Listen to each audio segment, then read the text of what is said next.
శ్రీకృష్ణుడు పాలించిన బంగారు నగరం ద్వారక నిజంగానే సముద్రగర్భంలో ఉందా? సైన్స్ కూడా ఆశ్చర్యపోయే ఆ 5 రహస్యాలు ఏంటో ఇప్పుడు చూద్దాం. మొదటి రహస్యం, కేవలం రాత్రికి రాత్రే నిర్మించబడిన ఈ నగరం వేల ఏళ్ల క్రితమే ఆధునిక ఇంజనీరింగ్కు మించి ఎలా ఉండేది? శ్రీకృష్ణుడు అవతారం చాలించగానే ద్వారకను సముద్రం ఎందుకు మింగేసింది?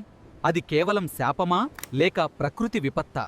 1980లో సముద్ర గర్భంలో దొరికిన ఈ కట్టడాలు ఖచ్చితంగా మహాభారత కాలానివేనని పరిశోధనలు చెబుతున్నాయి. వేల ఏళ్లు నీటిలో ఉన్న పాడవని లోహాలు అక్కడ బయటపడ్డాయి.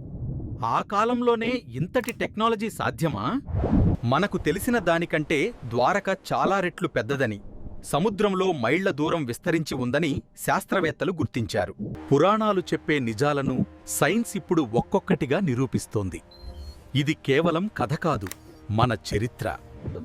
ఈ రహస్యాలు ఎన్ని ఉన్నా ద్వారకాధీశుడిపై భక్తులకు ఉన్న నమ్మకం అచంచలం. మీకు ఈ అద్భుత నగరం గురించి ఏమనిపిస్తుంది? కామెంట్స్లో జై శ్రీకృష్ణ అని టైప్ చేయండి. మరిన్ని ఇలాంటి మిస్టరీల కోసం ఇప్పుడే లిటిల్ డివోటీ స్టోరీస్ను సబ్స్క్రైబ్ చేసుకోండి.